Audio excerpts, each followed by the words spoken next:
ఎన్ని మురుగబెడతారు అనేటువంటిది మనకు మళ్ళా రివైజ్డ్ బడ్జెట్లో చూస్తే కానీ తెలియదు. గత 10 సంవత్సరాల కాలంలో తెలంగాణ రాష్ట్రానికి ఒక్క వైద్య ఆరోగ్య శాఖకు సంబంధించి కేంద్రం ఏమిచ్చింది అనేటువంటిది క్యాగ్ రిపోర్ట్లో స్పష్టమైన 2 సంవత్సరాలు లాస్ట్ ఇయర్ అటుపోయిన ఇయర్ క్యాగ్ రిపోర్ట్లో వాళ్ళు మెన్షన్ చేశారు. అయితే ఈ రిపోర్టు 2021-2022 వరకు ఇచ్చినటువంటి దొరికినటువంటి డేటా మొత్తం వాళ్ళు పొందుపరచడం జరిగింది. 2016-2017 సంవత్సరానికి గవర్నమెంట్ ఆఫ్ ఇండియా కేంద్ర ప్రభుత్వం తెలంగాణ వైద్య ఆరోగ్య శాఖకు అలొకేషన్ చేసినటువంటి బడ్జెట్ 1201 కోటి 1200 కోట్ల రూపాయలు. 2017-2018 సంవత్సరానికి కేంద్రం నుంచి తెలంగాణ రాష్ట్రానికి అలొకేషన్ అయినటువంటి బడ్జెట్ వైద్య ఆరోగ్య శాఖకు 1660 కోట్ల రూపాయలు. 2018-2019కి కేంద్రం నుంచి తెలంగాణ రాష్ట్రానికి అలొకేట్ అయిన బడ్జెట్ 1466 కోట్ల రూపాయలు. 2019-2020 సంవత్సరానికి 1839 కోట్ల రూపాయలు. 2020-2021కి 2310 కోట్ల రూపాయలు.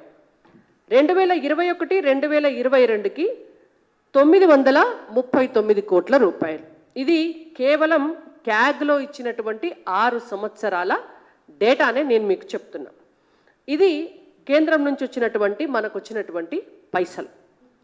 దీంతో పాటు ఒక డైరెక్ట్గా వీటికి మళ్ళా ట్యాక్స్ డెవల్యూషన్ ఫండ్స్కి సంబంధం లేదు. ఇది సపరేట్గా ఈ శాఖకు వచ్చినటువంటి పైసలే. వీటితో పాటుగా నేను మీకు ఇంకొక డేటా కూడా చూపిస్తా. అది క్యాగ్ రిపోర్ట్లో మీరు కూడా చూసుకోవచ్చు, మా మీడియా మిత్రులు కూడా చూడొచ్చు. ఇందాక నేను చెప్పిన డీటెయిల్స్ అన్నీ కూడా పేజ్ నెంబర్ 163లో ఉంటాయి. పేజ్ నెంబర్ 170 క్యాగ్ రిపోర్ట్ ఇచ్చినటువంటి ఫైనాన్స్ దాంట్లో ఇంకొకటి చాలా స్పష్టంగా ఉంటుంది. నేషనల్ హెల్త్ మిషన్ ద్వారా ఇంప్లిమెంట్ అవుతున్నటువంటి అన్ని స్కీమ్లకు సంబంధించి తెలంగాణ రాష్ట్రంలో సెంట్రల్ గవర్నమెంట్ షేర్ 60% ఉంటే స్టేట్ గవర్నమెంట్ షేర్ 40% ఉంటుంది. దీనికి సంబంధించి ఈ మిషన్లో సంబంధించి కూడా తెలంగాణ రాష్ట్రానికి కేంద్రం నుంచి వచ్చి ఖర్చు అయినటువంటి రిలీజ్ అయినటువంటి విడుదలైనటువంటి నిధులు 2016-2017 సంవత్సరానికి 856 కోట్లు, 2017-2018కి 570 కోట్లు, 2018-2019 ఆర్థిక సంవత్సరానికి 520 కోట్లు, 2019-2020 ఆర్థిక సంవత్సరానికి 649 కోట్లు, 2020-2021 ఆర్థిక సంవత్సరానికి 1765 కోట్లు, 2021-2022 ఆర్థిక సంవత్సరానికి 1246 కోట్లు.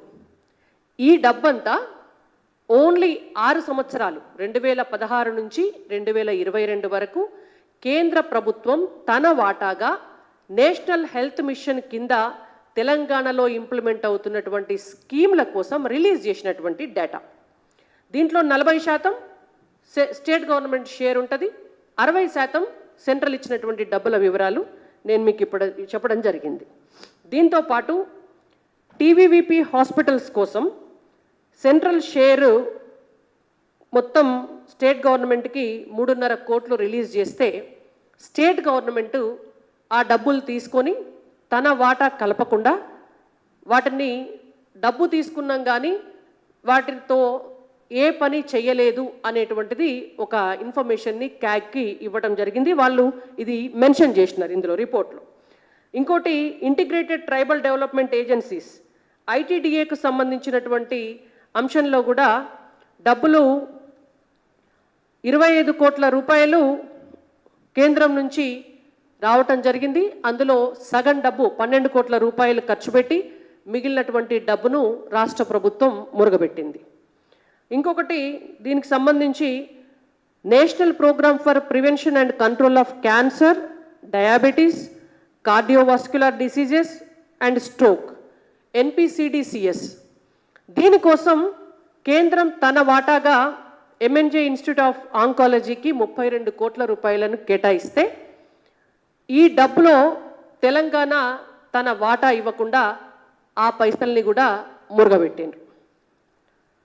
నేషనల్ ఆయుష్ మిషన్లో కూడా 60% సెంట్రల్ ఉంటే 40% స్టేట్ షేర్ ఉంటుంది.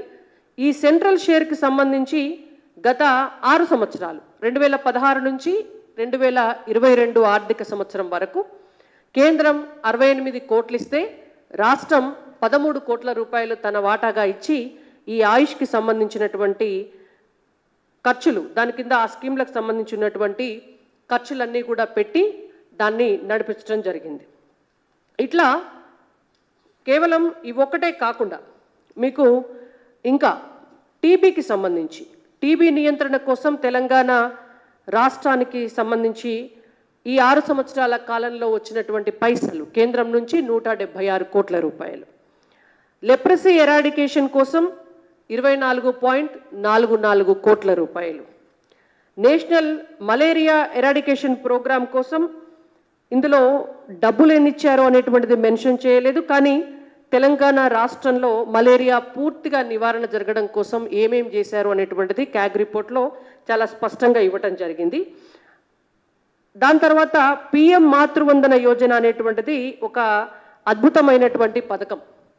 అయితే ఎక్కడ పిఎం వందన యోజన ప్రోగ్రాం కనుక ఇంప్లిమెంట్ అయితే గర్భవతులకు, అప్పుడే డెలివరీ అయినటువంటి మాతృమూర్తులకు, పిల్లలకు సంబంధించినటువంటి పథకం కాబట్టి ఈ డబ్బు వాళ్ళకి అందితే, ఈ పథకం ఇక్కడ ఇంప్లిమెంట్ అయితే కేసీఆర్ కిట్ అనేటువంటి పథకాన్ని డామినేట్ చేస్తుందేమో, ఎక్కడ బీజేపీకి పేరు వస్తుందేమో అని చెప్పి ఆ పథకానికి సంబంధించి 2017-2018లో 65 కోట్ల రూపాయలను కేంద్రం మొదటి విడతగా రిలీజ్ చేయంగానే ఆ డబ్బు తీసుకొని ఆ డబ్బును వాడలే తెలంగాణ రాష్ట్ర ప్రభుత్వం. వాడకపోతే అవి ఎస్క్రూ అకౌంట్లకి పడిపోవడం జరిగింది. అంటే వీళ్ళ రాజకీయ ప్రయోజనాల కోసం ప్రజలకు వచ్చినటువంటి డబ్బును కూడా ప్రజలకు వాడనంత దుర్మార్గమైనటువంటి ధోరణిని గత బీఆర్ఎస్ పార్టీ అనుసరించింది అనడానికి ఇది నిదర్శనం. ఇట్లా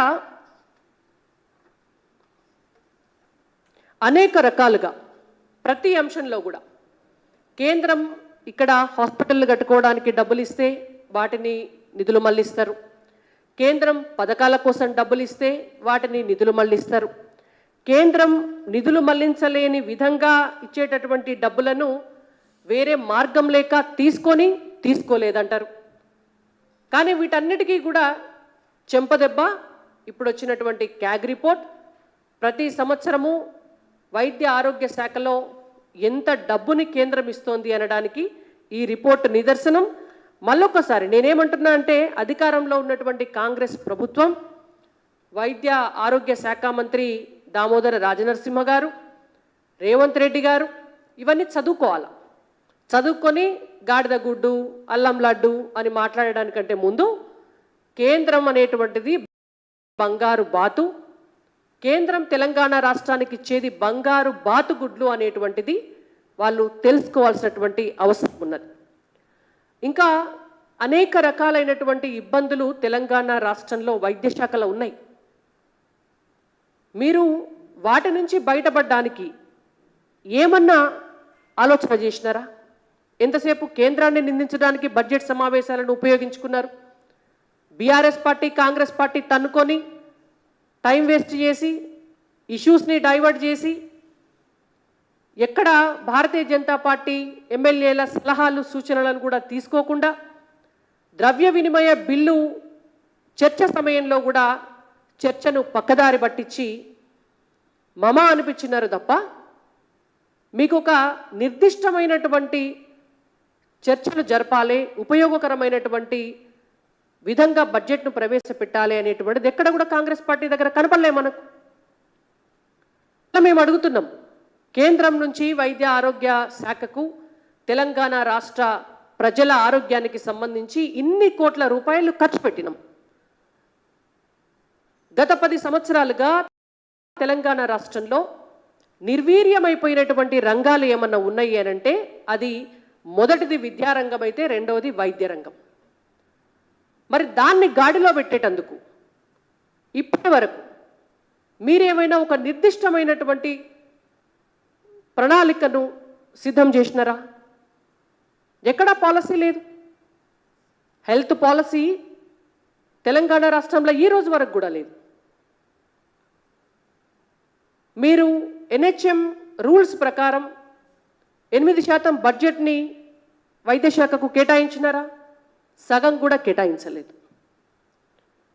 మీరు రాష్ట్ర జీడిపిలా కనీసం ఒక 2.5% అన్నా హెల్త్కి కేటాయించాల బడ్జెట్లో. మరి మీరు ఎక్కడ 1% కూడా కేటాయించలేదు.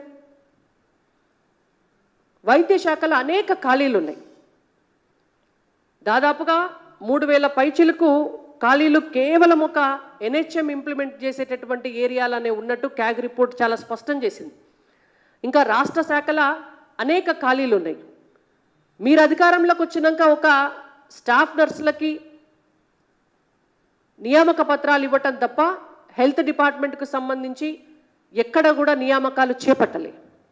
మరి వాటన్నిటి సంగతి ఏంటి? అనేక ఆసుపత్రులలో ఇవాళ కేంద్ర నిధులతోటి నడిచే బస్తీ దవాఖానాలు, ఇవాళ కేంద్రం డబ్బుతోటి నేషనల్ అర్బన్ హెల్త్ మిషన్ కావచ్చు, రూరల్ హెల్త్ మిషన్ కావచ్చు, వీటి ద్వారా నడిచేటటువంటి ఆసుపత్రుల కన్స్ట్రక్షన్స్, ఆసుపత్రులలో ఎక్విప్మెంట్స్, వీటన్నిటికీ సంబంధించి కూడా ఎక్కడా కూడా ఈ 10 సంవత్సరాల కాలంలో పూర్తి అధ్వానమైనటువంటి పరిస్థితిలో కేంద్రం నుంచి డబ్బులు తీసుకుంటారు, ఇక్కడ ఏది ఇంప్లిమెంట్ చేయరు. ఈ కాంగ్రెస్ ప్రభుత్వం అధికారంలోకి వచ్చినాక కూడా బస్తీ దవాఖానాల్లో గత నెల వరకు 3 నెలల జీతాలు పెండింగ్ ఉన్నాయి. కేంద్రం నుంచి వస్తే డబ్బులు తీసుకొని కూడా ఇక్కడ ఉన్నటువంటి బస్తీ దవాఖానాలో పనిచేసేటువంటి డాక్టర్లకి పైసలు ఇవ్వలే. కనీసం బీపీ గోళీ, షుగర్ గోళీ కూడా బస్తీ దవాఖానాలలో కూడా దొరికేటటువంటి పరిస్థితి లేదు. క్యాగ్ కూడా చాలా విషయాల్లో చెప్పింది. తెలంగాణ రాష్ట్రంలో మహిళలు ప్రసవించే సమయంలో నార్మల్ డెలివరీలను ప్రోత్సహించ